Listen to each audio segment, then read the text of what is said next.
Most acknowledge that UFO reports are not restricted to one particular country or continent of peoples. It is a global phenomenon, and those most closely affected by it, be they researchers or eyewitnesses, often come together at conferences staged throughout the world to share their views, information, and knowledge. In December 1999, we journeyed to Acapulco in Mexico, a popular holiday resort on the Pacific coast, to participate in the last major conference of the old millennium. Countless holidaymakers flock to Acapulco from countries far and wide throughout the year, drawn by sun-drenched beaches, magnificent bays, and nightly festivities which are a throwback to ancient Mexican culture. But the main attraction of that December week was undoubtedly the Congreso Mundial OVNI, an event which saw several sparkling presentations by some of the best-known figures in international UFO research. During our week-long visit, we caught up with several of the speakers during breaks in proceedings to seek their views on matters which are both topical and of particular relevance to their own field of study. Among them was Dr. Bob Wood and his son Ryan, who, over the past couple of years, have made several outstanding breakthroughs in analyzing countless documents pertaining to an alleged covert UFO study group known as Majestic 12. Later, we hear from Dr. Richard Haynes, widely acknowledged to be the world's leading expert on UFO and pilot encounters. And we discover what persuaded best-selling author Whitley Strieber to turn his attention to a new book on the environment entitled The Coming Global Superstorm. But we begin with Bob and Ryan Wood, who later this year will be among the guest speakers at the 19th Leeds International UFO Conference. The manual is an instruction manual for personnel to recover crash saucers and ship the parts to various places. It does include special procedures for shipping from overseas. And so in that sense, it embraces the overseas aspect. Right. It's important to remember it is a field manual for troops in the field.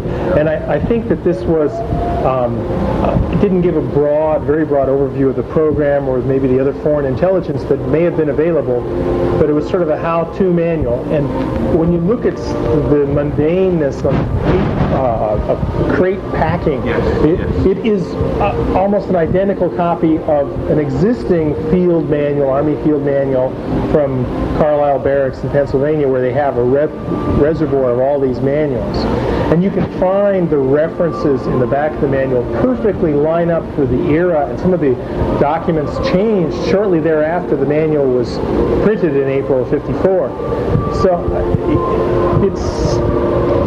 it's interesting that it's such a tight fit to that time frame. And even you might say that the fact that it's just about recovering wreckage and so forth, and not about all the other aspects that you mentioned, lends towards its authenticity rather than detracts. There are some other subtleties associated with the language too.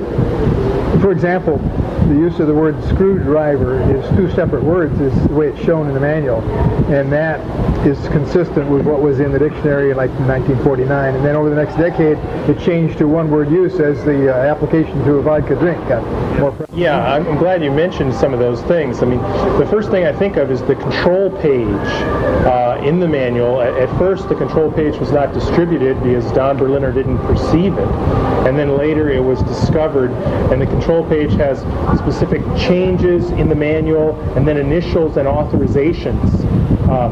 And some of the initials, the JRT and EWL, we've been doing research and trying to identify those specific soldiers that would have been responsible for that in the Kirkland Air Force Base phone book.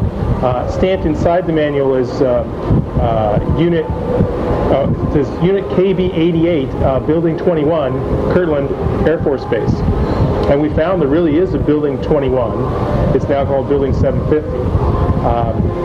And we can't determine whether or not there was a Unit 88, but we're in a correspondence with the historians of Kirtland Air Force Base, and we've been given verbal authorization to get the historic phone books to review and look for EWLs and JRTs, and then ultimately find those soldiers and ask them those questions. Well, we certainly welcome criticisms or concerns about the authenticity of the manual. In fact, we keep a running list of the best way to deal with those concerns. And well, one of the concerns, for example, was a raised Z. And what happened was, when I first met with a specialist at the government printing office and asked him, I said, well, what do you think about this manual, this document? Does it look authentic to you or not? And he studied it and puzzled over it for a little bit, and he said, well, it looks to me like the type is right, monotype modern. And then he looked and he says, and it's interesting, he said that every so often the Z's are raised like we used to get in those days. And I said, well, why is that? And he said, well, because once in a while in letters that were not frequently used, they would only have a few master brass letters in the stack, and then every so often you get some sort of a piece of lead on the bottom, and you would find a repetition of the Z being raised in particular. So my partner's son went to the Stanford Library, and he found a document that was authentic, 1954, with just a few raised Z's. And you actually see lots of variability in the E's, in the A's, not so much on their lining up, but the formation of each of those letters when studied under 400% magnification. You can see that it's a mechanical process. And the answer is that as Stan Friedman and I followed the trail of the Special Operations Manual, he continued to receive correspondence from Timothy Cooper, including copies. And I didn't know that. And then, you know, as we were talking along, he said, well, you know, I'm getting stuff from a guy who lives in California. In fact, he says he lives a lot closer to you than I do, Big Bear Lake. Why don't you go up and visit him? So I called him and went to visit this guy, Tim Cooper. And he said that over all the years that he'd tried to get some interest from somebody in the UFO community, I was the first person to drive up the hill and say hello. So he was therefore motivated to exchange information, and after a couple of meetings with him myself, then Brian and I met with him together. We've probably had 6 visits, many dozens of hours. Yeah, 20 or 25 hours time with him. So Timothy Cooper's background is that he grew up in near Holloman Air Force Base in Alamogordo, and one of his close relatives was assigned there to work in the Army, and he had an unusual experience where he was asked apparently to run copies of a classified report which had to do with the crash recovery of a UFO. And he told this story to Timothy, and that caused Timothy to get some interest, so that as of 1988, Tim began to file Freedom of Information requests that ultimately transcended 12 different agencies. He has 5,000 pages of Freedom of Information request responses in his living room. Well, he basically has six different source elements. The first element was the Legionnaire. He met at the local Big Bear Legionnaire, who gave him the air accident report, which he later forwarded to Leo Stringfield, who published it in his book Status Report number 4, I believe. And then he had another source, a CIA archivist, who apparently contacted him and met him in person in a parking lot and handed over the Marilyn Monroe document, which mentions MJ-12 and the 5412 committee in the lower left-hand corner and signed by James Jesus Angleton. Now, was that an original document or was it a photocopy? Both are photocopies at present. And then the next source or rival was Cantwheel, the alias Thomas Cy Cantwheel, as we've become, I think Cy is his middle name or first name, but Thomas Cy Cantwell. And you got mailbox drops first, and then there was an in-person meeting with Tim. And then Salina. There were 3 mailbox drops and then a meeting. Right. Then Salina, the daughter of Cantwell, a year later, sort of, I believe after Cantwell passed away, sort of wrote a note and attached more documents that said, my father's dying wish to the effect is that you have these. And so they were delivered. And then finally, in 1999, on July 9th, we received a package from a source called S1 in the mail, and also a package from the source S2, which included a large manuscript that was originally unclassified, that was stamped Top Secret Magic. So those are the 6 sources that Tim Cooper winds up being the conduit for. Now, it's important to emphasize that, you know, Tim tried to correspond with Dick Haynes and Tim Good and Stan Friedman and maybe a couple other serious researchers, and wrote them letters, gave them documents and so forth, tried to get them interested at all, and they weren't really responsive or interested. And from 1992, I believe, to 1996, until we got involved, he just kept them in his attic. He was kind of like, I'm not sure they're real at all. He was quite skeptical. He was very skeptical. And he wasn't out to make money or do this or the other thing. He just sort of sat on it. You know, he has a full-time job as a security guard. What is it about these latest documents which have got you to, I think it would be fair to say, excited? Yeah, it's the original paper and original ink and original typewriting. That's the #1 thing, because those are all forensically testable. And then the sheer volume of material, the sheer volume of original obscure material. When you talk about obscure material, what do you mean obscure material? Well, things that you couldn't even contemplate fabricating unless you had a degree in military history, had 10 or 20 years as an archivist in one of the many presidential libraries or national archives. I mean, you need those skills to try to create or fake something. They're just the most weird or difficult to find. Yeah. The most recent documents that have arrived really contain quite a range of material, in the sense that some of it is stamped in red Top Secret Magic or Top Secret MJ12, and others of it are merely newspaper clippings that were included in the original Blue Book files. So now we're talking, forgive me, we're talking about Blue Book documents that are not contained in the National Archives. Yes. New Blue Book documents. New Blue Book documents. Many of the documents are unequivocally Blue Book documents. One of the documents not only references Blue Book in sort of a notation on the upper right, but it also identifies MJ12 and paperclip files, all in the same document. But the document itself is a publicly available technical paper on nuclear propulsion. Right. Yeah, that's actually one of the ones that are posted on the website on www.majesticdocuments.com.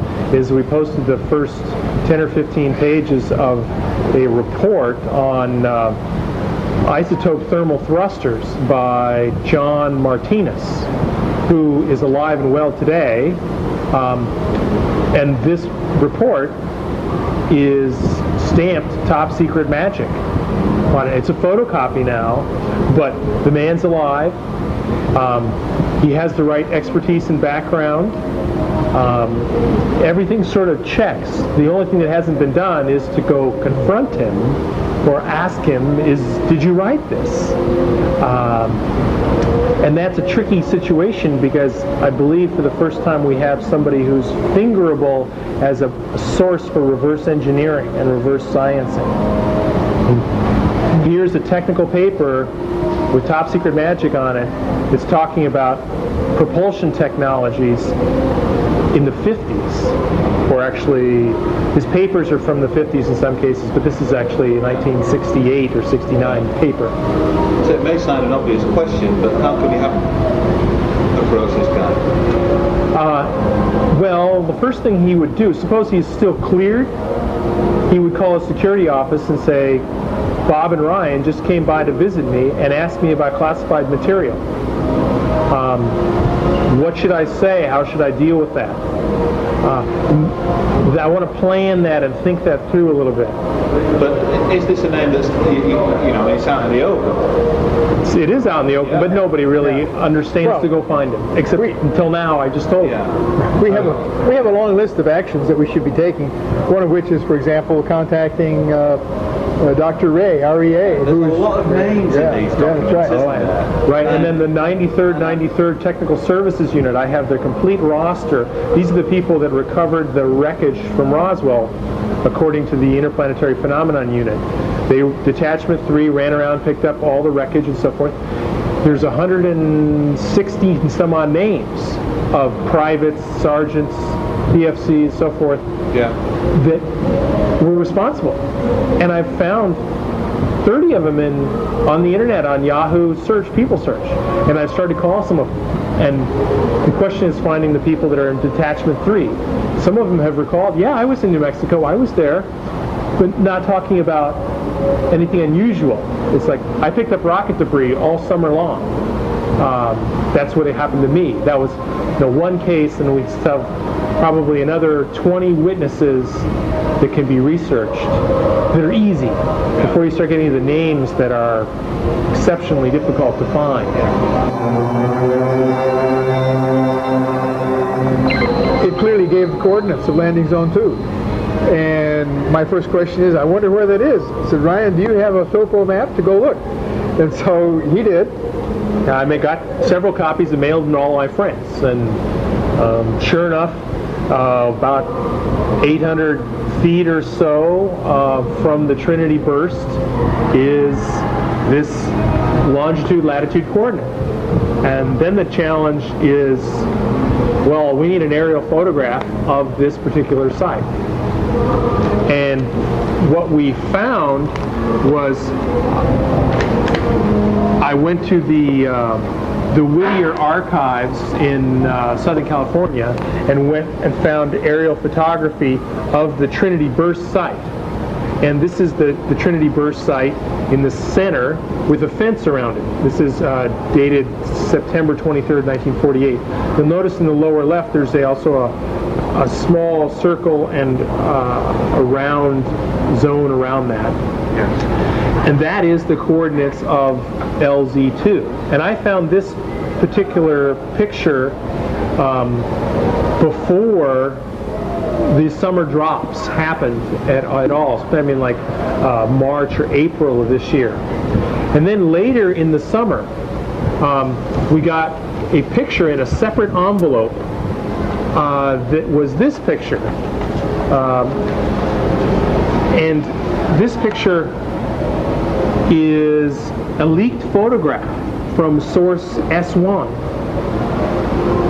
that shows a Trinity burst, a little 100-meter thing, and then a clear zone in that lower left-hand corner that has, more trampling and a bigger security circle around it. Yeah.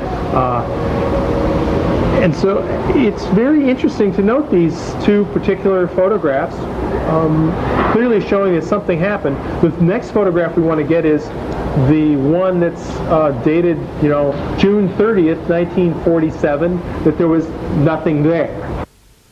If the Majestic 12 documents turn out to be the real thing, then clearly elements of the United States Air Force will have had a prominent role in any decision-making process.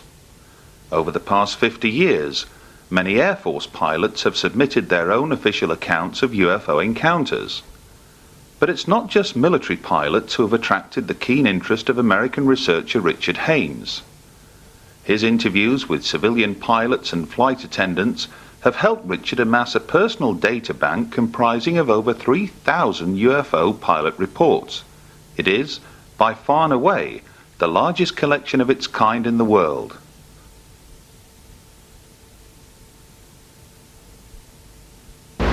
And I began this level of work back in the 60s, 1960s.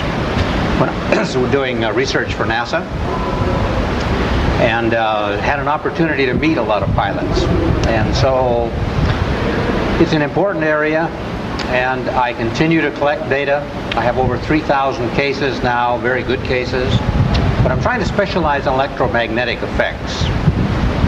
Some transient change in flight director, altimeter, compass, VORs, onboard electronic systems that only change their behavior when there is the presence of some strange phenomenon near the airplane. Is this something that has stemmed from a result of actually analyzing the data and looking for specific patterns? Partly. As a psychologist, I'm very concerned with the entire testimony.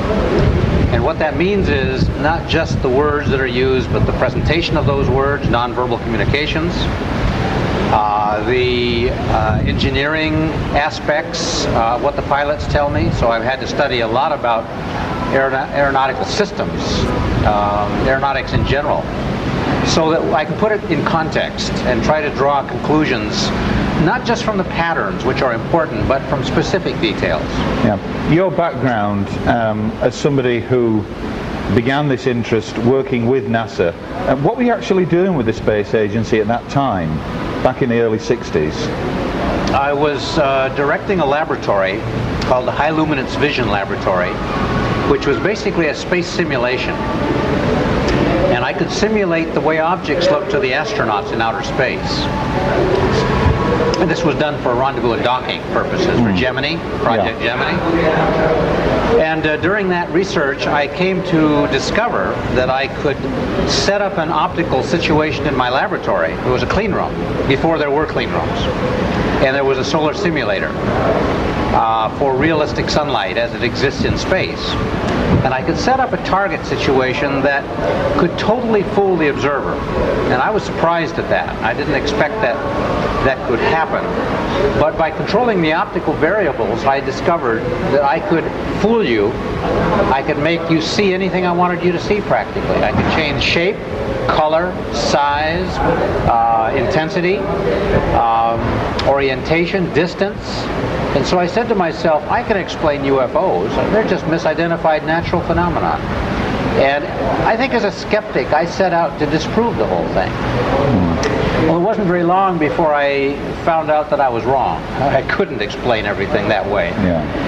And that came as a result of interviewing pilots, a lot of them. Were these in the main military pilots, or was it just a general mix at that time? General mix. I think there were more commercial pilots, actually, because we were testing volunteer commercial pilots in our flight research in simulators.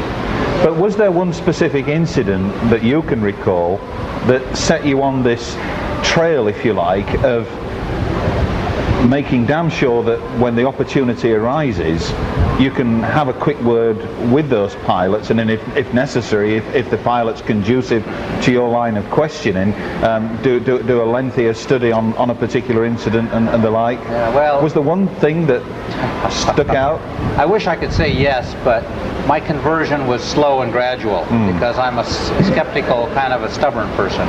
Yeah. And I had to let the data speak for itself, and the data came in bits and pieces. So it isn't any one case, although there are many spectacular single cases that I've looked at. It's the constellation. It's the message that is embedded in many, many high-quality cases from pilots. As I fly commercial around the world, I try to make it a point to talk with the flight crew, both the flight attendants in the back and the flight crew up front. And I must say that I'm getting about 15 to 20%. Really? Roughly 1 out of 5 people I talk with say yes, they've had a strange sighting. That doesn't mean that it's a, quote, traditional UFO, but it's something they couldn't identify. Yeah. And with their experience, that's significant, you see. I will share one that took place over Lake Michigan on an L-1011 filled with passengers on July 4th, 1979, I think it was. I don't remember the year, very frankly, because I have so many. It's hard to remember them.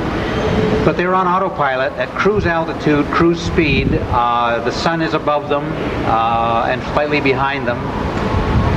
And the captain told me face to face, sitting in the cockpit of this airplane later on when we reconstructed the whole event, that he was sitting back in his seat with his hands behind his head, just, you know, nobody's flying the airplane, it's flying itself. Sure. His co-pilot is turned in his seat looking behind him to the flight engineer talking about something. And the sky is blue and no cloud up ahead. Well, Captain Schultz told me that suddenly something caught his attention out to the left about 30 degrees of straight ahead and 30 degrees above the horizon. And so he concentrated on it, and he said it appeared very quickly, full size. It did not appear as a point and enlarge. That's important. He said it was as if the object had broken through the atmosphere, because as it appeared full size, little radiating lines seemed to appear like stress cracks. He took a paper napkin that he had in the cockpit, and he had me hold two corners and he held two corners, and he pushed his thumb through the middle like he was demonstrating this effect. Well, he said, "What's that?" He thought he'd have a mid-air collision. He was quite concerned. His first officer turned in his seat and could see it. I talked to both of them and got the same story. The object was silvery, reflected sunlight the way polished metal would, came down in altitude to his altitude, did a high-speed turn, I calculated about 30 Gs, roughly, and about 1,000 miles an hour towards him, about 1,000 miles an hour going away in a climb, which is significant. And as it's leaving, it leaves a wispy, dark smoke trail behind it. He didn't see it coming.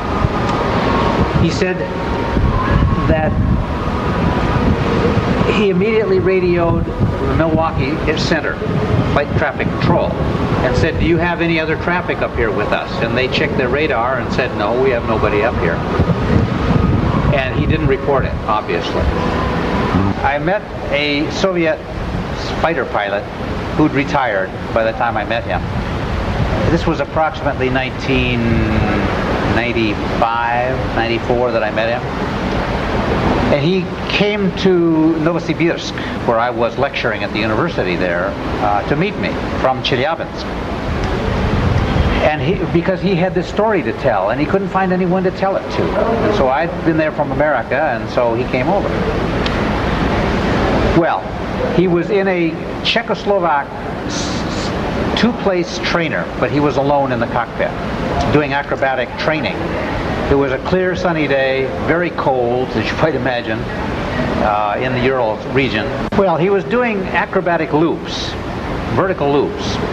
And as he would come over the top and start down the other side, he was generally in the northerly direction. And the city of Chelyabinsk, which is about 1.5 million people, was to the north of him. And he said on three of these loops, and as he got to the top of this loop and looked almost level now in the northerly direction, here was a very long, grayish cigar just hovering out there in front of him. Well, he was flabbergasted. I mean, he was shocked. He doesn't speak a word of English, and so it was all in Russian. And he said to me that it didn't move, as far as he could tell. There was no background to compare, actually. But he was surprised it was above the city, because there was a lot of air defense at that time. This was before Perestroika.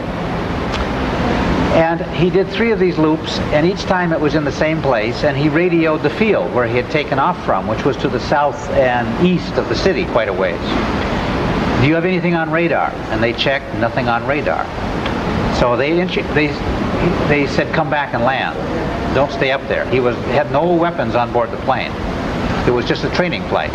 So he did. He immediately went back. As he's getting ready to land, which must have been 10 minutes later approximately, he happens to touch his face.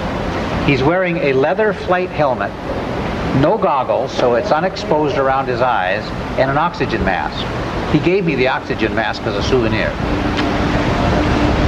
He said, "I happened to touch my eye region and my nose above where it was protected, and I couldn't feel anything. I was anesthetized."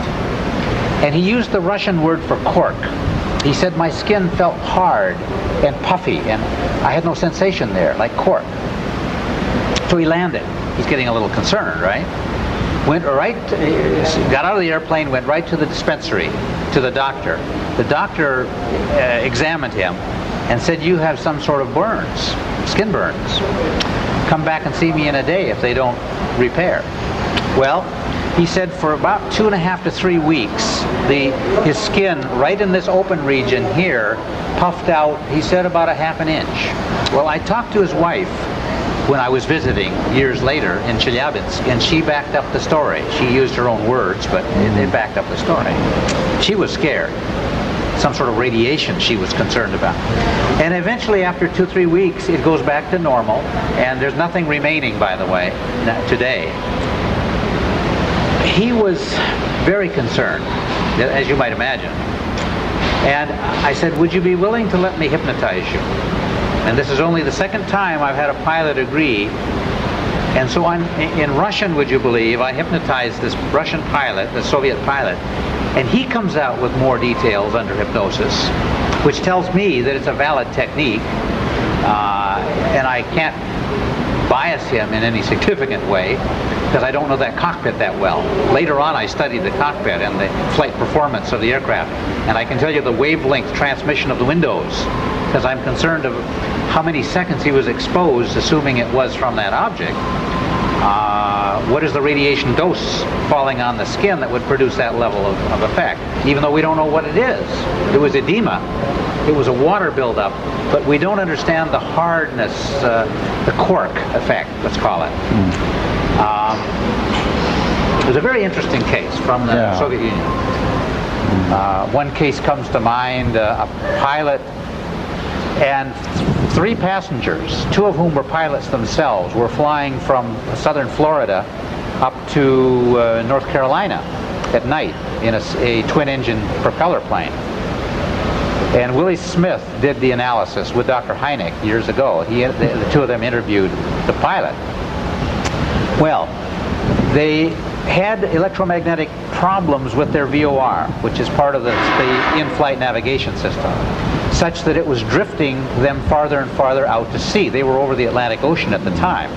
They were about 10 miles off the coast of Florida, and they could keep the land in sight, but there was not much traffic, and the air was as reasonable and so forth, smooth. Well, that's the first part of the story, that they're drifting more and more. So air traffic control, I think in Atlanta, calls them and says, "Where are you going? Correct your flight path 10 degrees left, get back to land, so to speak, because you're drifting further and further." And they check their VOR and find that it's correct, that it's reading correctly, even though the radar from the ground tells them they're in the wrong place, more and more. Well, this happens twice. They have 2 corrections in flight over about a 40-minute period. Well, at one point, off to the east of them in the dark night sky, they see a light coming towards them, and it's fairly fast, it's fairly bright. They think it's an airplane. So he flashes his landing lights, which is standard operating procedure, right? Just to signal they see you, because you don't want to have any collision, of course. The object comes towards them on a bearing about 40 degrees, about the 2 o'clock position, roughly, relative to their heading. Comes down to their altitude, and the witnesses claim that this was a triangle, an equilateral triangle, whose sides were vertical. You can think of that. So it isn't a thin triangle, it's a thick triangle, about 6 stories high. What's that, 60 feet, 70 feet thick, and at least, I forget that the estimate was hundreds of feet side to side to side on the 3 sides, and a triangular opening in the middle. And the pilot said it was such a huge opening that he was contemplating flying through the middle of this thing to avoid it. The object comes to an instantaneous stop at some unknown distance, where they don't know how far away it was, and reverses 180 degrees and goes off as it has come at a high speed until it's out of sight. Well, as interesting as that case is, that's a non-aerodynamic vehicle as far as I'm concerned. It's not ball lightning. It's not birds. It's not a balloon for lots of reasons. It's not stealth technology, because you'd never build anything that's stealth that way. We don't know its propulsion. It did not produce a shock wave. In that case, there were no electromagnetic effects as it was near the airplane. Perhaps the earlier effects, we don't know. It had very bright round lights, like headlights, along this 60-foot high front facing it. It flew front forward, by the way, not point forward. Each of these round lights were estimated to be 6 feet in diameter and white. So you can calculate the megawatts that are required to light those searchlights up, whatever they are. And by the way, I don't think they're portholes and I don't think they're lights. I think they're a direct artifact of the propulsion system. While putting pen to paper has never been a problem for Richard Haynes, the same can't be said of Whitley Strieber. Over the past decade, this most complex of characters has unleashed a mind-numbing series of books on UFOs ever since undergoing a traumatic abduction experience which deeply affected the man. But what, we wanted to know, had persuaded this gifted writer to set aside all talk of UFOs and abductions and instead produce an astonishing new book, warning of impending dangers to the global environment. The subject matter of the new book, which is called The Coming Global Superstorm, is sudden climate change. In the New Scientist of November the 27th, 1999, there is a story about the North Atlantic Drift, which is a current that is vital to the weather of Europe. And it states that this current is changing its strength because of global warming, and that Europe is liable to get much colder very soon. A few days ago, there was a violent storm that swept across Europe because, apparently, of the declining power of the North Atlantic Drift. The coming global superstorm is about what happens as these currents that bring warm water up from the tropics fail.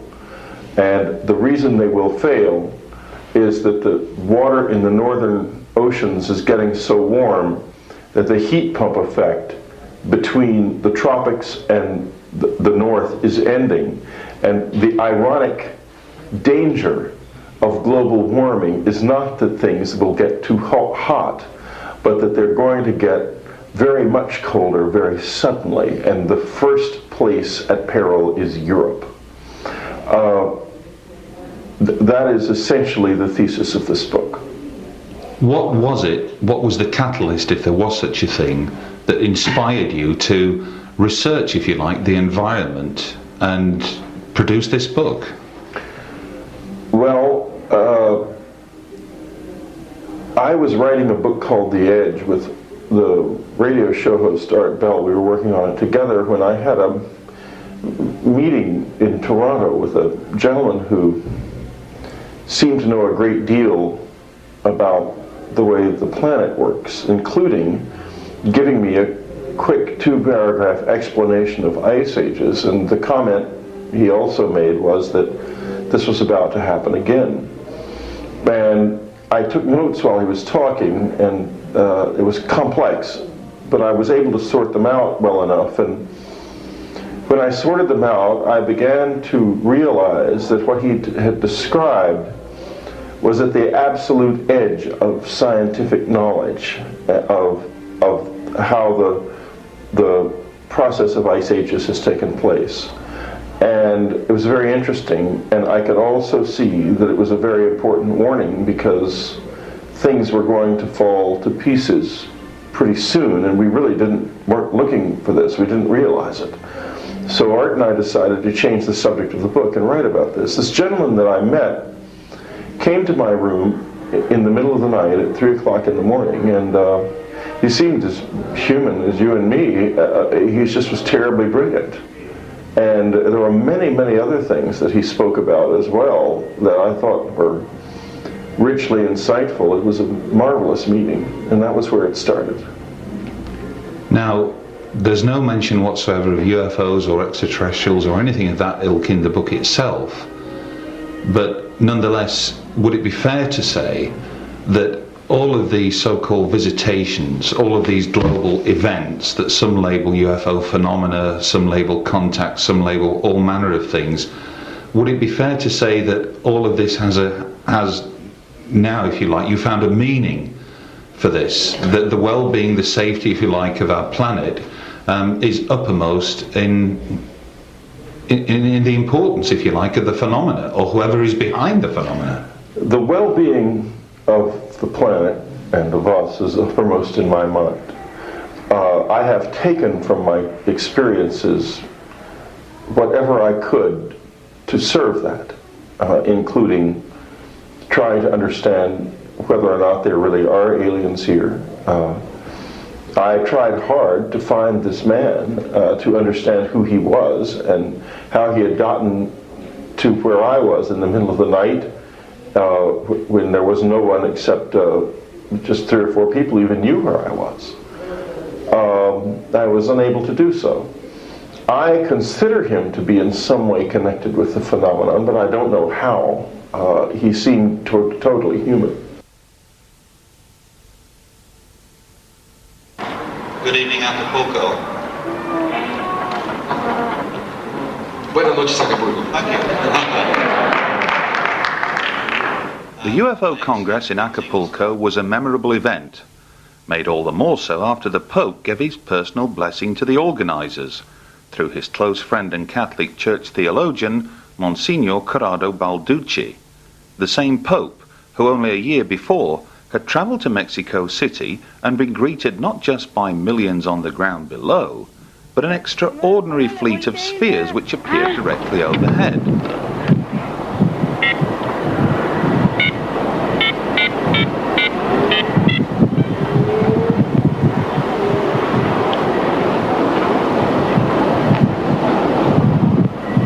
¿Todavía los tienes? Sí. No se vaya a acabar la pila. No, son 20 minutos de pila. Ah, bueno. ¿Por dónde van, No los veo.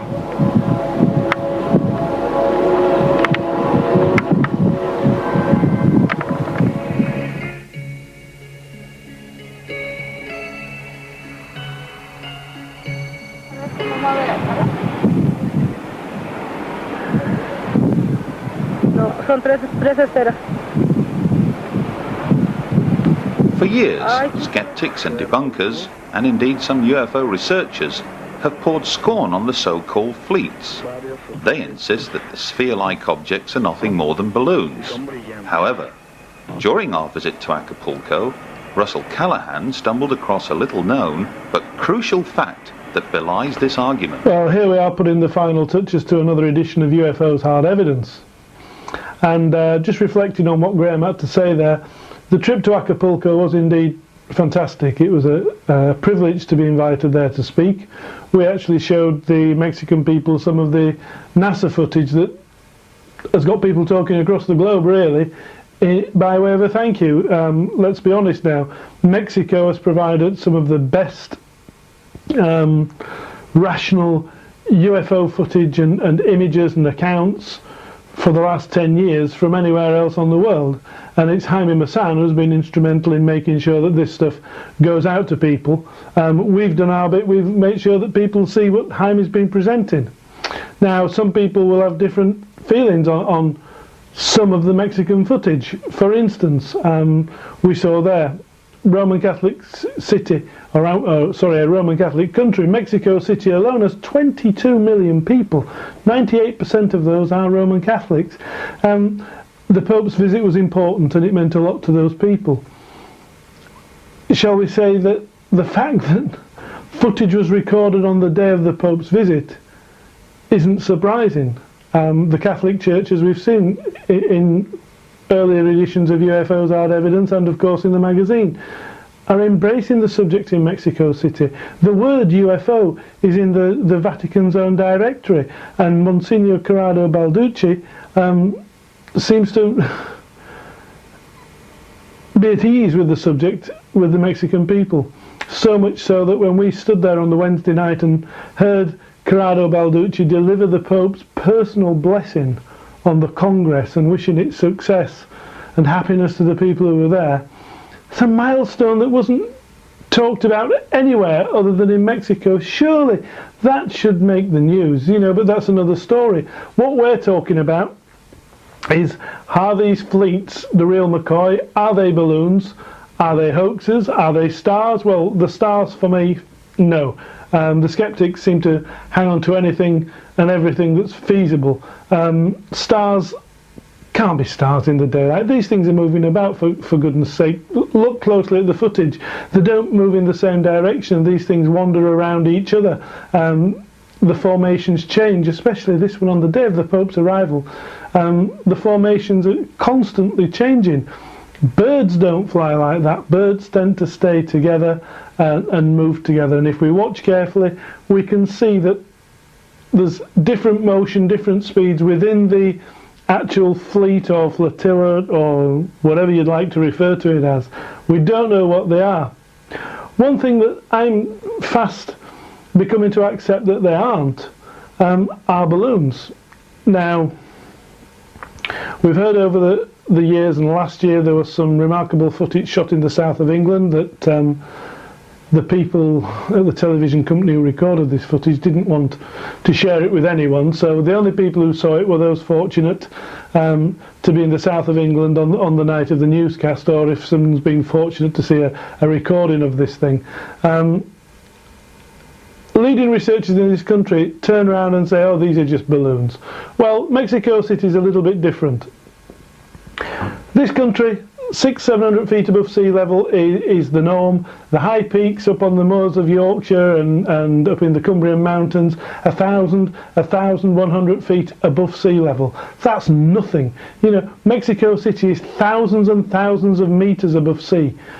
Staying with Jaime, who lives in Mexico City itself, I can tell you climbing the stairs to bed on a night was something of a task. The breath is drawn away from you. It took me 5 or 7 days just to be able to feel comfortable with the high altitude and the low air content, or the low oxygen content within the air. This poses a problem for things like this. During the Congress, a young man was there every day with this Corona advertising blimp, advertising the Congress, but he was tethered. And I thought, well, surely they're going to fly this darn thing. It was beautiful weather, it was 90 degrees in the shade. There wasn't a breath of wind. There shouldn't have been problems. I spoke to him, and in broken English, he explained quite simply that the problem is the altitude in Mexico, more so Mexico City than Acapulco, because Acapulco is only a few hundred feet above the sea.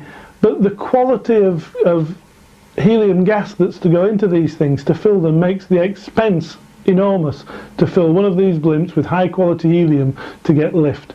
Because of the altitude of Mexico City, even when we get these things buoyant, he described them as being lazy. They fly very lazily in the sky.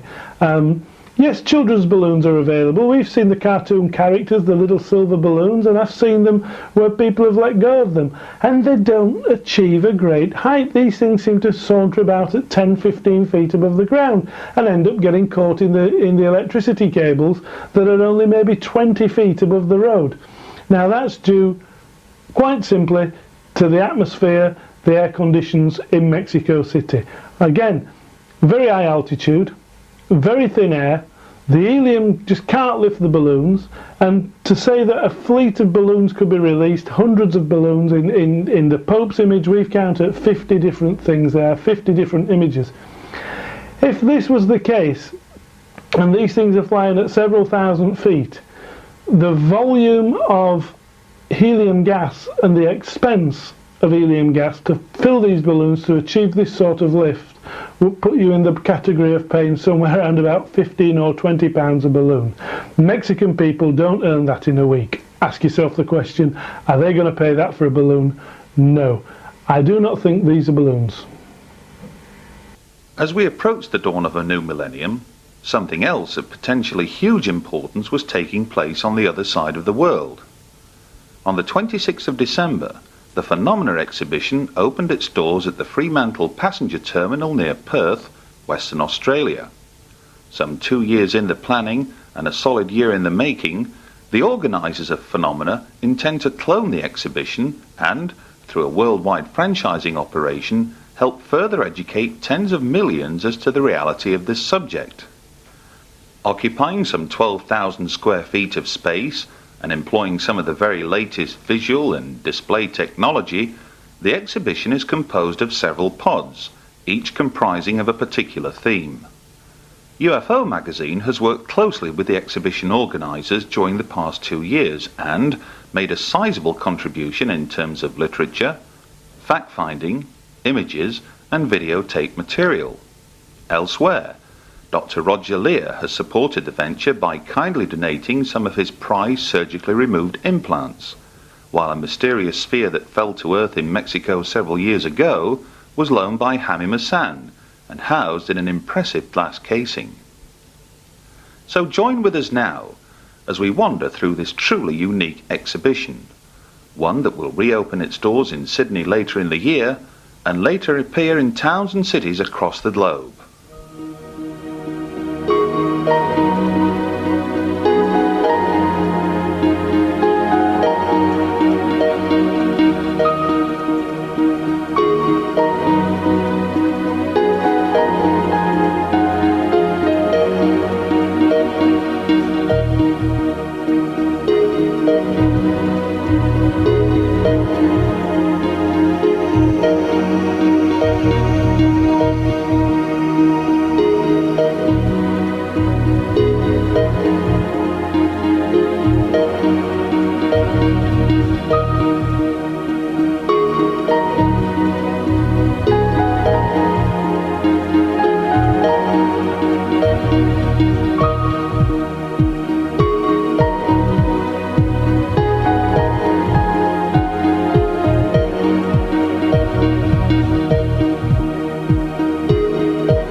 Back in March this year, our travels took us to Laughlin, Nevada, home to the International UFO Congress and Film Convention, the largest UFO conference of its type staged anywhere in the world.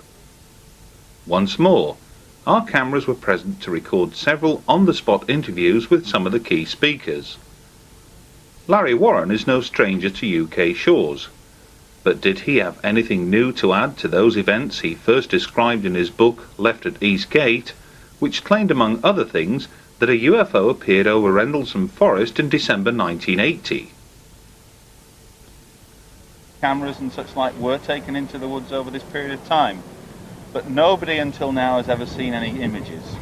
Right. You produced images. Tell us about that. The images that I showed one picture which didn't reproduce very well. We'll work on that glitch for leads. And sorted out by then, but what happened to me since our book came out, and of course we really did have a great deal of success as far as reaching people in England, them feeling empowered that this event is your Roswell, and it is something not to be ashamed of or not look at. It's something to really sink your teeth into and get involved. Well, having a book come out, and with the advent of the internet, and which I'm not up on unfortunately yet, a lot of witnesses that went through these events had no idea that word one had been mentioned about it. They went on with their careers, they retired, and in the last few years, 5 years or so, we've seen most of the people I was with either long out of the military, starting to see this stuff come up on their computers, or seeing the book on television, Bent Waters, my God, it's out. Or on the internet, easily accessing it, because there's the Bent Waters alumni site, people that were stationed there over a 40-year period. And they're starting to see, well, this is the UFO thing, it's out, and then they found it. What happened to Peter and I is that through our publisher, back when they did cooperate with us, and before they decided to keep the book sales, is that we would get letters forwarded to us. And many times they're from regular folks that come to these conferences. And more often than not, I started to find they were from very key players in this event that were higher ranked than I or equivalent rank. Some were friends, some I knew peripherally, saying, good for you, glad you did it. A few were, I have to be honest, saying, well, I don't remember any of this. A number of them were, my God, it filled in the gap because I couldn't get off my post that night. But it also countered, and will counter over this next year, is that I've been accused of it all, we all know this, but over the years, people have said that there was a rumor mill, and so anyone could have picked up on this information. It will be very apparent to people over the next year that there was no rumor mill when people that worked on our flight that didn't get out there had no idea what had happened at all. It was that clamped down, like some senior people said. I got a letter, first of all, that said, I want to thank you for what you did. This is leading to the pictures. They came out, and this gentleman said to me, and I'm holding his name right now because he's not sure what he would like to actually be dealing with this. I said, I don't know if I'm too controversial. I shouldn't be the guy. His view, counter view on that is that I've done this from the beginning. He's watched it develop. He said, no matter what they do to you, you keep coming back. He has children. He has a lot to lose. He's an executive now. He took these pictures, as he told me. I have all of it in his own handwriting. I even have the negatives, the original negatives, that can be analyzed and will. I've sat on these for 2 years. Even my dear co-author, Pete, has been very nervous about these, has been, I think, frightened of them. I have shown a few people, and over the years, I think it's one more nail in the coffin. Like, oh, Jesus, this guy might be right, for God's sake, and a lot of people don't want that to be. I don't want to be right. I want to know what happened to me. He told me I have these pictures, and I'm like, look, I'm not even an expert on this. I have enough to deal with on my plate. And basically, this guy was involved on the first night, snapped pictures with a Canon camera that was in the back of a law enforcement car for accident investigation. And he took the film. They encountered, this is literally when they were thinking they were encountering a crashed plane, started taking pictures of this triangular object as described, as seen in some of the reports that are coming out from the next day now. Same lighting configuration. It has density to the triangle, a black triangle. Doesn't look like what I saw on the 2 nights later at all. It really doesn't. But it does match exactly the verbal descriptions and written descriptions of the gentleman on the first night. And he did something quite unique with the film. Amazing. What he did, knowing he was higher ranked and had been in the game, knew this was extreme significance. These gentlemen did experience missing time, which they're having a great deal of problems with. These people are now seeking out UFO or experiencer-friendly therapists to heal some things that are in their lives, that memories. He took the film. What he did is that with his knowledge of this, he said, this film, it will never be seen again. To another person that was with him, he took the camera, he fired off pictures. The first picture I showed today was taken at a distance of 150 feet approximately in a clearing. I know exactly where this clearing is and have been bringing people there for years. It's not the site on the third night on Cable Green, it's before that. He took fired that first shot. His sense in his heart is that this phenomena knew they were there. The clicking of the camera told, it's just he sensed because it started moving toward him. He took that picture, he got pictures within 5 feet of it. He is not the Jim Peniston who touched the object and had the telepathy. I believe what Peniston says about that. I believe that was said to him by whatever was in. This gentleman continued to fire pictures off him, but because of he thought he had taken at least 15 to 20. I have 7. And I have the actual film. They just go blank. But there's a moment where radio contact was cut off in that forest. CSC couldn't reach these guys for 4 hours, and this is where I believe and other things happen. Rod Regier has worked on several classified projects involving satellite surveillance technology. In his lecture, Regier demonstrated how some UFO activity had unquestionably been recorded from space. But how important are satellites to this subject, and what of the future? I started working in the aerospace industry as an astronautical engineer in 1964. And I worked on the Saturn Apollo moon rocket, and my job was to design the interface wiring between the various elements of the rocketry, the different stages. Then I worked on the first space station, the Skylab, which, as your readers and viewers will know, impacted Australia several years ago. I don't know the specifications for that. And then moved on to a small company in California that's primarily designing remote sensors, but has nothing to do with the psychological remote sensors. These are items designed to detect events at a far distance. I always like to indicate, and I didn't in this presentation, but that there's a paranoia that starts to develop amongst people when they're around spy satellites and other things. They see maybe too many movies or something, but I guarantee you that these satellites cost millions and billions of dollars, and their operation runs into the millions of dollars per day. Our 15 minutes of satellite data is a computer printout a little over 6 inches thick, of which we have technicians wade through it to get some of the items that don't pass muster, so to speak, in the first breath. And so what we have is a tremendous amount of data, and for the resources to be spent on determining who's visiting whom at what meeting, it would be in the intelligence agency's best interest to pick up the telephone and have the local sheriff or police drop by and pay them a visit, rather than devote a very expensive reconnaissance satellite to take pictures of the license plates of the automobiles in the front yard. So when viewing conditions are right, we can read the newspaper that's on the front yard of somebody's house from deep space. We can do that, and we've been able to do that for years. More important, though, is we can also use these for beneficial measures that beyond the surreptitious observation of our neighbors, and that is to look out to exploit mineral deposits, find oil fields, look at pollution tracking.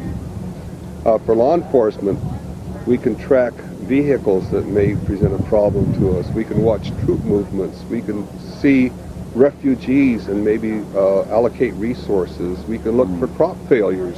You liken this to possibly the major event in terms of credibility of eyewitness reports, in terms of the data and the like.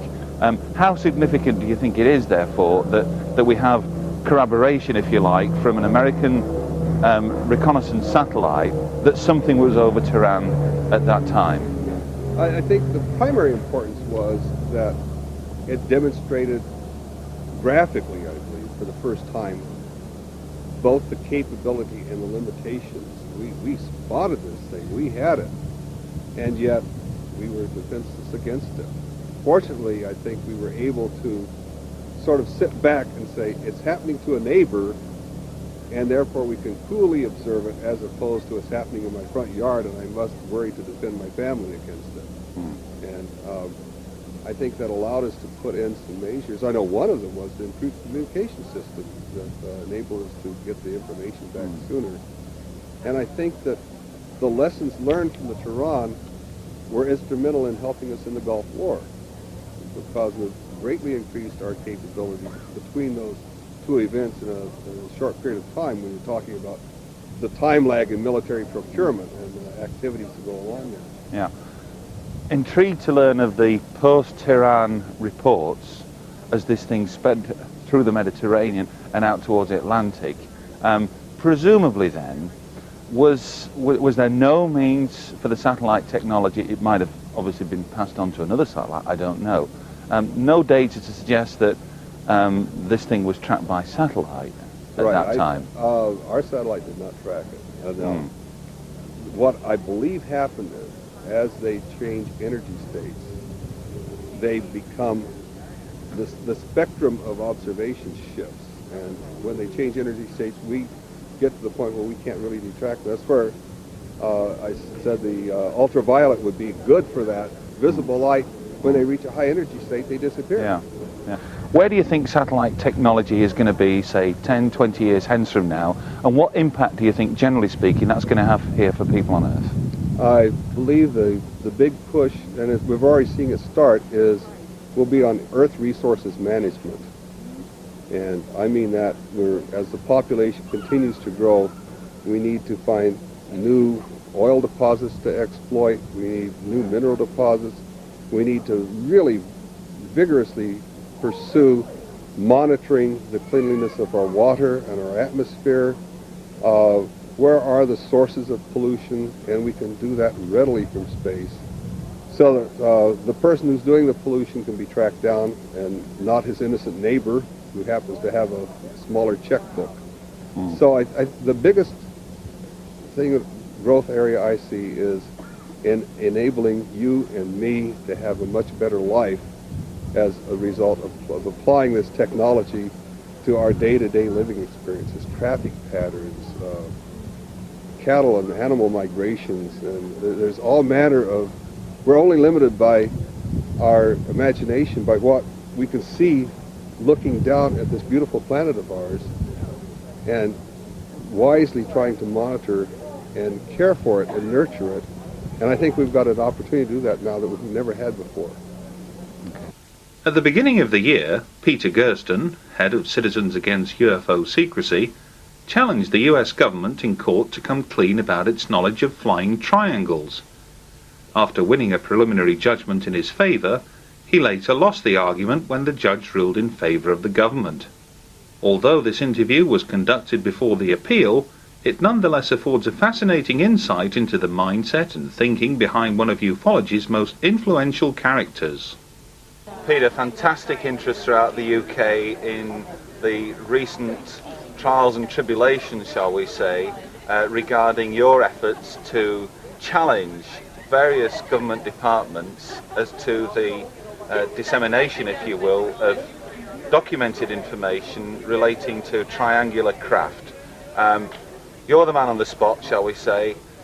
How would you appraise the current situation?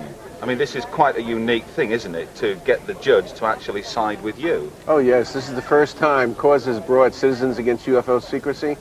In the last 20 years has brought maybe 6 lawsuits. This is the first time the judge has been receptive to my arguments, receptive to the point of directing a governmental agency to provide a UFO group with additional information. Now, what is it about the triangles that you feel is so significant, or is this just a part of the whole big picture here? Well, you're right on both accounts. Number one, it's part of the big picture, but it also involves an object the size of a football field that can hover, or what's described as, from witnesses, as floating, which is unusual to describe a mechanical craft, that can accelerate rapidly, attain high speeds, that's virtually noiseless, that has orbs around the sides that detach and attach. I think that since this object is being seen in populated areas over the last 20 years, not only in this country, but in England and in Belgium and other countries, I think it's time we found out about it. And what's more significant is that when we inquired of this object from the Department of Defense, they told us they conducted a reasonable search and can find no information on this object. As far as I'm concerned, they're lying to us. It can't be possible because they searched the Defense Advanced Research Projects Agency and they had no information. They searched the Joint Chiefs of Staff and they had no information. And the Department of Defense is charged with gathering intelligence and providing security for the citizens of this country. So how can they not know about an object that's seen at treetop level in populated areas over major cities in this age of terrorism? Well, the Department of Defense, for whatever reason, has not come to the courtroom, has not sent any attorneys. They are represented by the U.S. Attorney's Office. And they just toe the party line. They treat this as any other Freedom of Information request. The agency does the search. If they don't find documents, they move to dismiss it on the grounds a reasonable search was done. If they find documents, they either release them or withhold them on national security grounds. And that's what I thought this case would be about. The Department of Defense would find documents and say national security, as they did in the other cases CAUSE brought, and that would be the end of it. No judge has gone against that ruling. But they didn't. They stated they found no documents. They did a reasonable search. So the U.S. Attorney is just putting forward that position that they didn't have to do an exhaustive search.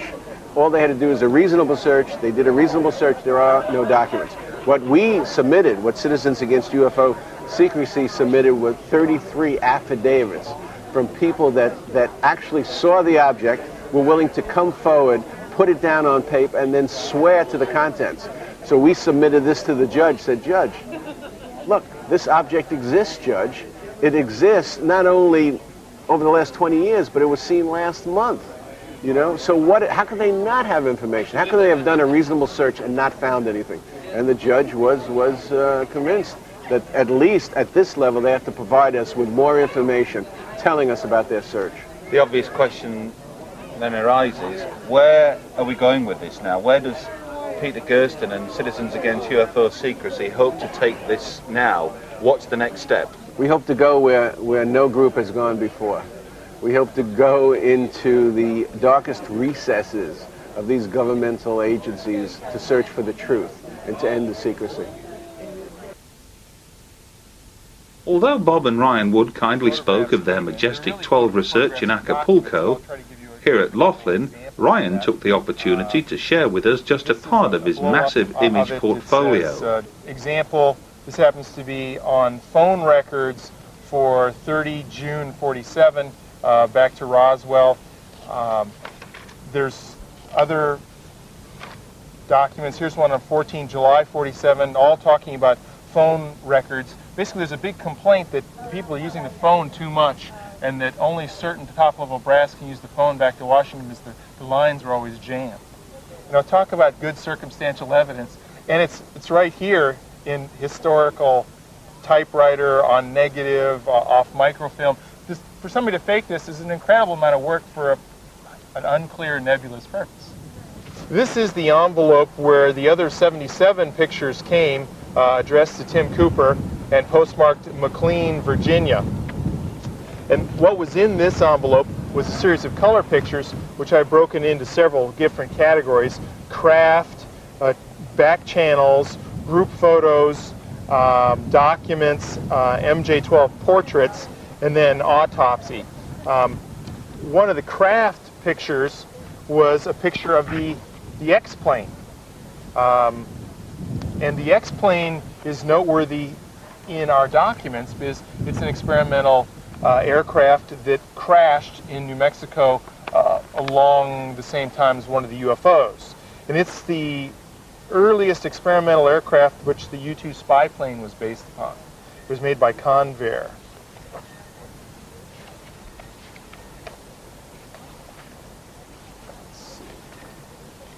I'll mention this one for a second. This is a unusual looking craft that says DOD video, and what I just realized really after watching Wendell Stevens give his talk is that this looks very similar to the egg beater type craft that was near Area 51, or was alleged to come from Area 51, with these funny looking protrusions. So I think that this is actually a U.S. built craft of some sort and not extraterrestrial. And that brings up a whole new thought in my mind of, am I getting junk along with... This is a picture of sort of an unknown object. It's unclear, and it's not sure that we don't have it right side up or upside down, but it looks like a spacecraft of some sort, although there seems to be like rivets or spark plug-like edges, which are consistent with some other witness testimony for craft. A couple of Russian or KGB officers, an MJ-12 back channel. We don't know his name. This one is a KGB intelligence chief. I can't remember his name right off the bat, but you have identified him. Yeah, one of our friends has got a name. And then here's a group picture of a variety of the MJ-12 players, Forrestal being front and center with Vandenberg and Bradley over here. And this is an admiral of some sort. He has a naval uniform on, but I don't know his name. And this one around the table. Okay. Which is, this is a picture of the Scientific Advisory Board in 1947 with Theodor von Karman at the head of the table. and the label of MJ-12. It's not clear if everyone was cleared or briefed for MJ-12, but I think that many people were involved in the reverse engineering. It may have been parceled out and they've only given one aspect of the problem to work on, but these people were most likely involved in a serious way. Earlier we mentioned how Dr. Roger Lear had kindly donated some of his surgically removed implants to the Phenomena exhibition. But what is it about these implants, but that the makeup of the implants themselves points to an extraterrestrial presence? Well, I was the one performing the first surgery because it was a foot case, and the general surgeon then acted as my assistant. In doing so, I was the one that did the active probing through the tissues to look for the object, and he, for example, as an assistant does, uses the retractors to hold the wound open and assist me with light and advice. One surprise came during this portion of the surgery when I touched something hard and the patient jerked her foot off the table, came out of the hypnoanesthesia, and just cried out in excruciating pain. This was a very big surprise because just for the anesthesia that I had in the toe alone, she should have felt absolutely nothing. Now, I always look for rational, normal answers to these things, and I felt that one of the things that could have possibly happened was that in touching something, I might have, let's say, pulled on some major nerve trunk that was outside the field of anesthesia. And sometimes that happens, and so although it was a big surprise, it wasn't thoroughly in the realm of impossibility. So though Daryl had reintroduced the hypnoanesthesia, I called for more local, we put in more anesthesia. I was the one with the forceps, as you say, to initially grab the object in its jaws and to get it loosened from the surrounding tissue and removed it. And at that point, the patient also had a rather violent objection and felt discomfort. When I took it out and I put it on a white 4x4 gauze sponge and I looked at it, I was absolutely amazed because I had never seen anything like this in 30-some odd years of surgery. And when you look at the general surgeon's clinical history too, he was just as amazed because he'd never seen anything that looked like that either. The next step was to ascertain as much information that we could from the material at hand. And the material at hand consisted of two types of material. One was the metallic portion of the implant, and one was the biological portion. Then we could say that the biological portion also was subdivided into two portions. The tissue that I had removed that surrounded the area where the implant was in, and the tissue that composed the membrane itself. So our first concern was the tissue that surrounded the implant. That's the first thing that went out for analysis. That's the first thing that I got reports on. That is the first thing that probably pushed me over the edge from a consummate skeptic to a maybe strange. How so?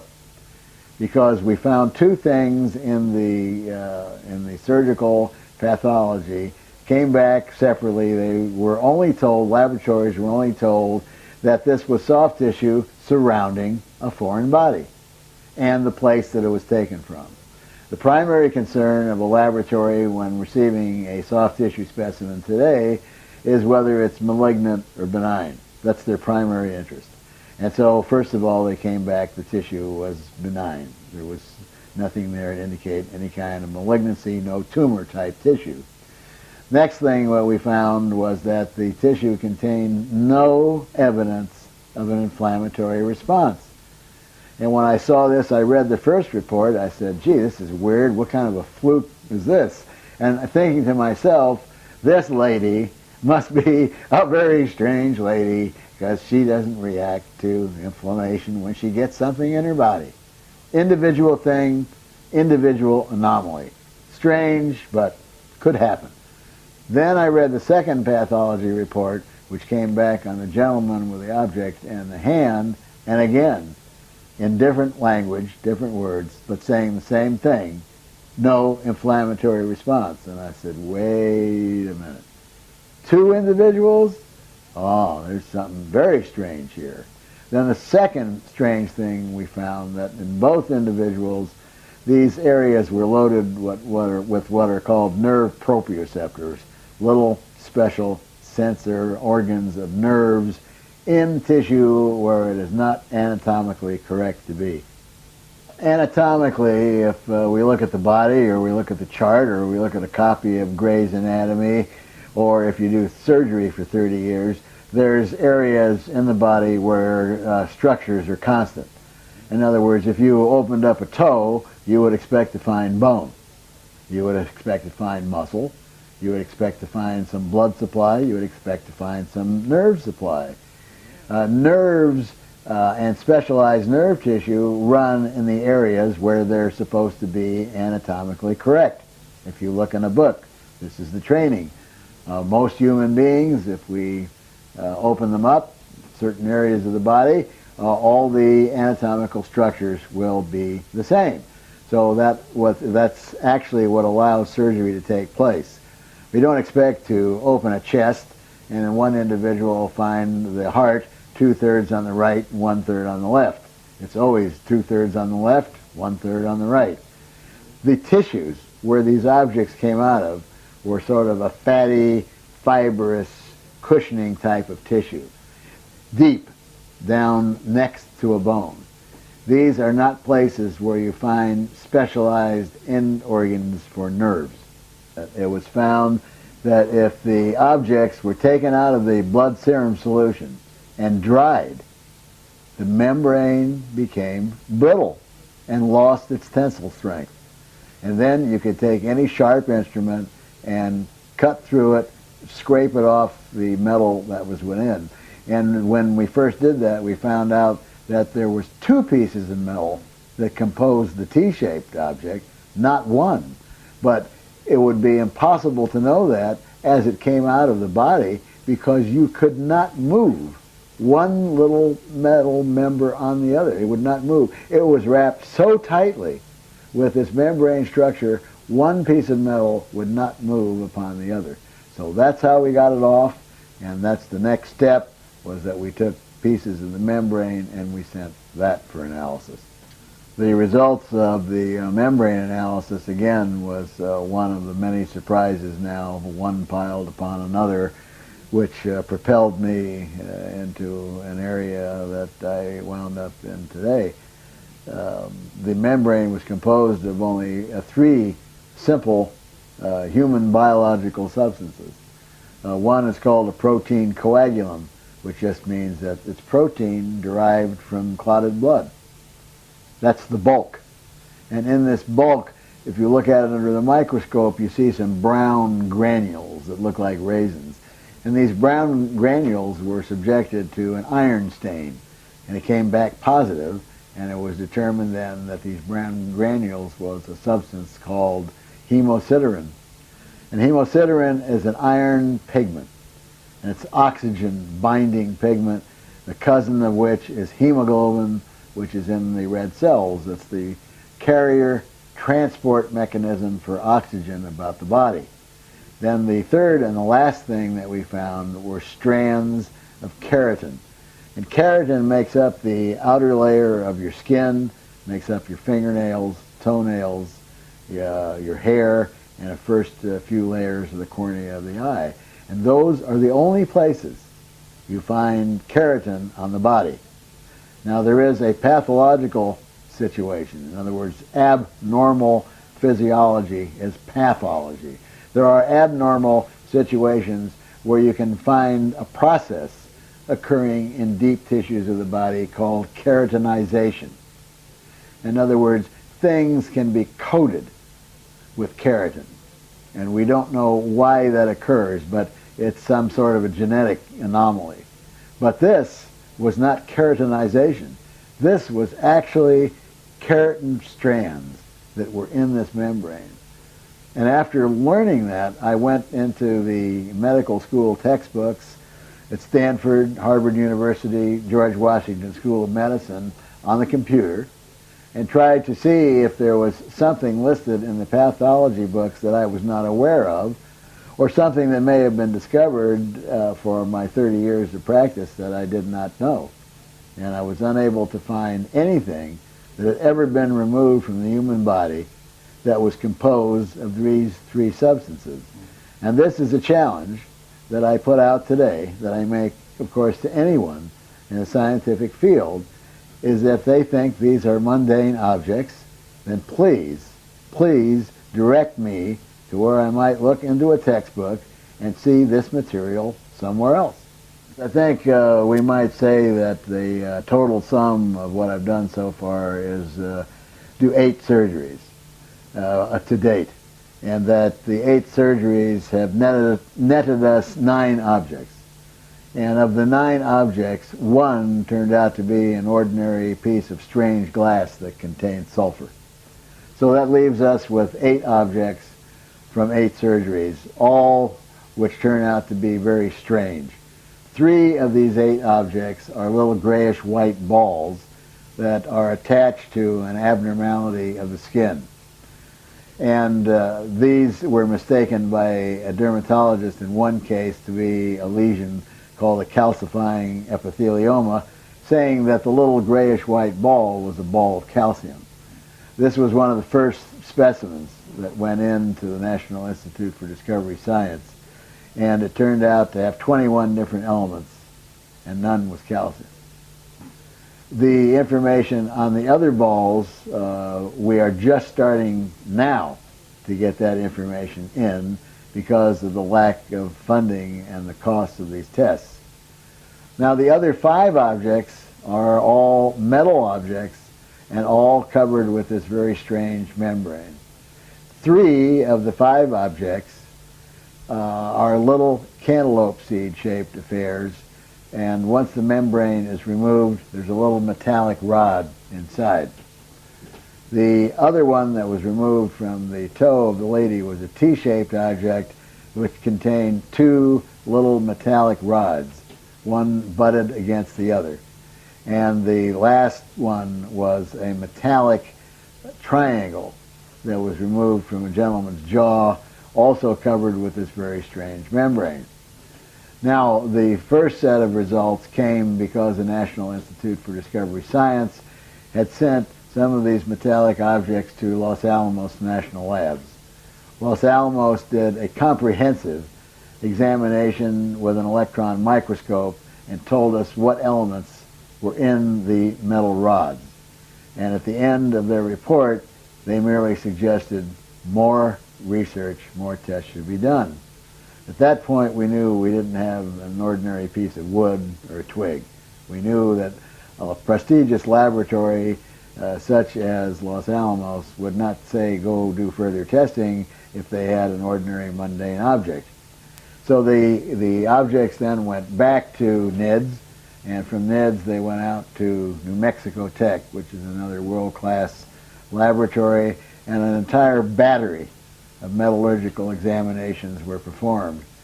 The results, their conclusion was that these were objects that were most likely samples of meteorites. And they were not told the origin. The laboratories were never told whether these fell off an ostrich's feather or whether it was found on the bottom of the ocean. So we know, without a doubt, since there is no skin abnormalities with metallic objects, no scar, no visible port of entry, we certainly know that the lady did not step on a meteorite and the gentleman didn't whack one with the back of his hand.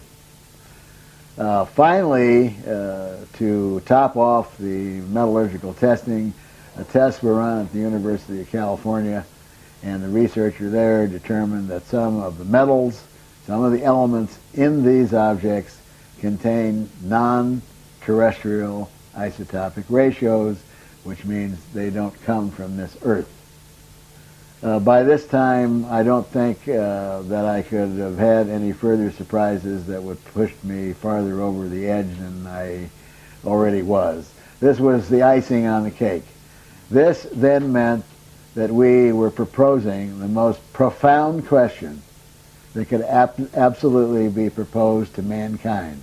And that is, people who allege alien abduction wind up with objects in their body that contain extraterrestrial isotopic ratios. And therefore, the only conclusion that I could draw was that these people are telling the truth.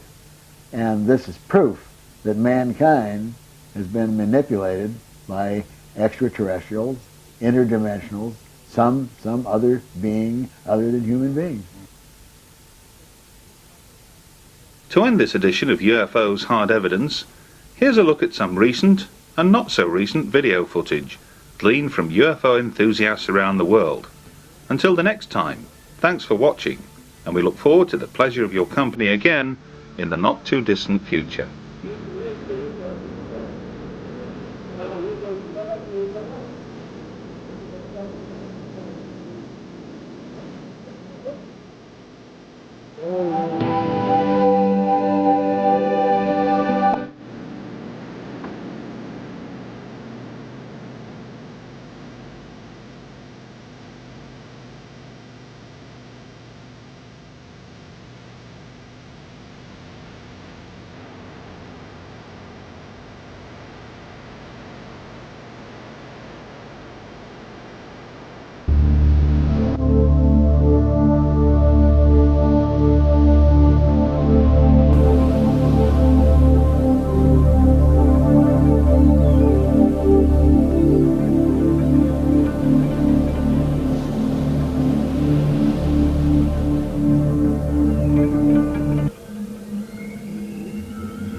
Occurred on Saturday the 29th of April.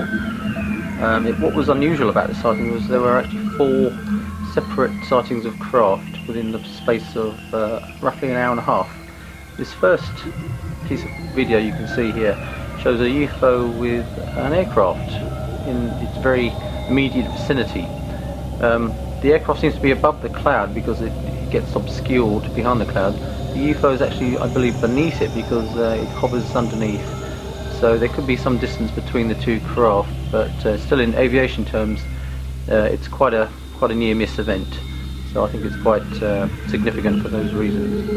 You can also see that there's quite a bit of aircraft traffic in the vicinity. It's a very busy part of London. You've got City Airport to the east and you've got traffic coming into Heathrow in the west. It's very busy. This second sighting occurred approximately 30 minutes after the first at around 3:22 p.m. Again, this object was quite indeterminate in shape, possibly spherical, very reflective, and was visible for approximately about a minute. Again, it appeared beside a cloud, hovered, and disappeared. Okay, we've seen 2 objects this afternoon. One was just a couple of minutes ago, very high altitude, that direction. It wasn't very near, but definitely a solid structured craft. That's 2 sightings in about 35 minutes, so it's very, very exciting. I'm hoping that one of these craft... This third object was probably the most unusual out of the 4. It consisted of a dumbbell type of craft, 2 spheres very closely linked together. As you'll be able to see from the video, seems to be a kind of rotation going on with these 2 objects, and you'll also notice the top of the spheres seems to blink in and out of visibility, very unusual. Again, suggests that this isn't a balloon or 2 balloons strung together, because again, it's swaying on a particular axis, and if these were balloons being buffeted around by the wind, you wouldn't really expect this kind of uniform rotation going on. I believe that personally this is some kind of dumbbell craft that is actually coming in and out of our dimensional plane, if you like. God knows what the physics involved is, but you know, one minute you can see this object and the next minute it's kind of hazy. This final object appeared at approximately 4:20, roughly 35 minutes after the dumbbell craft. Again, it just appeared from out of the blue. What's interesting about this object that it seems to hug the contour of the clouds. Now, it seems to me that it's definitely under intelligent control. If it were a balloon, you'd expect it to just be blown around randomly in the sky, but it's actually following the contour of this cloud as if to keep itself concealed from inquisitive eyes. This whole event drew to a close roughly about 4:25. So we're talking about an hour and a half in which 4 craft appeared at separate times. Again, this is sets a precedent for me. I think it's very significant that these craft are appearing in greater numbers and more often. I think there's definite hint that this is an attempt at communication by the occupants or the pilots of these objects.